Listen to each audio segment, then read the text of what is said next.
Техник технологийн сургууль дотор 3 салбартай үүнд тусгай мэргэжилтээс эхлээд бакалавр, магистрийн төвшөнд суралцах боломжтой юм а. Тус сургууль 20 орчим мэргэжлээр боловсон хүчин бэлтгэж байна. Энэ сургуулийн онцлог нь Аз номхон талайн бүс нутгийн орнуудаас гадна Европын холбооны 3 улстай хамтран ажиллаж төсөл хөтөлбөрүүдийг хэрэгжүүлдэг. Энэ жилийн 22 дахь удаагийн төгсөлтөөр 700 орчим мэргэжилтэн төгсөж эрдмийн баяраар тэмдэглэж байна. Тухайн сургууль төгсөгчдөө ажлын байранд зуучлах тал дээр онцгой анхаардаг учраас тэдэнд ажил олдохгүй байх зовлон байдгийг хэлж байна. Энэ жилийн хувьд бол бид нар онцлогтой өөрөө шатлсан боловсролын тогтолцоотой учраас мэрэгжлийн үнэмлэх авах, мэрэгжлийн диплом авах, мөн бакалаврын диплом авах ийм хүүхдүүд маань ирж байна.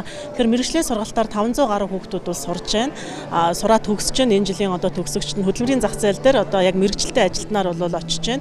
За мөн техникийн боловсролын төвшөнд бол барилга өсөлтийн мужааны техникчээр бас мөн төгсөж байна. За бакалаврын төвшөнд бол нийтдээ 141 хүүхэд барилгын болон автозам, сантехник, архитектор, хоол үйлдвэрлэл үйлчилгээний захиалгаан, автомашины инженер гэсэн ийм мэргэжлүүдээр бол бас амжилттай төгсөж байна. За энэ жилийн хувьд бол бас их онцлогтой. Манай төгсөгчд бол шууд Монгол үндэсний хэмжээнд олон улсад ажлын байртай болсон. Ер нь үндэсний хэмжээнд бол 98% ажлын байртай боллоо.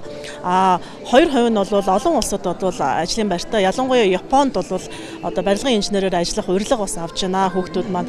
Тэгэхээр ийм бас онцлогуд бол байна. Өнөөдрийн төгсгөлтийн арга хэмжээ. Эрчим хүчний чиглэлээр үйл ажиллагаа явуулдаг. Манайх автомажуулалт, эрчим хүч, барилга өсөлтийн чиглэлээр үйл ажиллагаа явуулдаг. Тэгээ техник технологийн дэд сургуультай хамтран ажилладаг байгаа. Тэгээ бид энэ төгсөгчдийн үйл ажиллагаанд нэгаад онцлог төгссөн сурагчдаа ажлын урилга өгөхөөр ирсэн байна. Одоогийн байдлаар 2 хүнд урилга өгөхөөр байгаа. Тэгээ ер нь цаашдаа бид ажлын байр бол нээлттэй байгаа. Гадны улсуудтай хамтран ажилладаг учраас төгсөгчдийн 5 хүртэлх хувь нь гадны улсад ажиллаж амьдрах боломж нээлттэй байдаг нь хамгийн том давуу тал болдог байна. Тус сургуулийн төгсөгчдийн 38% нь Япон улсад суралцж байгаа тооцоол гарчээ. Энэ жилийн төгсөгчдөөс хүнсний технологич Төмүүлзий сайн суралцсан учраас гадны улсад суралцах эрхээр чагнуулсан байна. Дотоодын компаниудаас ажлын санал цөөнгүй ирсэн ч гадны улсаас их зүйлийг сурч эх орондоо ирээд сурсан мэдсэн зүйлээрээ баялаг бүтээхийг зорж байна. Япон улсад дадлагаараа 1 жил ажиллах эрх авсан.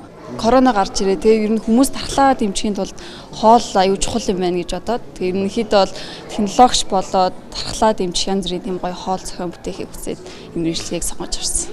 Аюул олон компаниас санал ирсэн байгаа. Тэгээ Япон руу явж ирчээл тэгээд орондоо.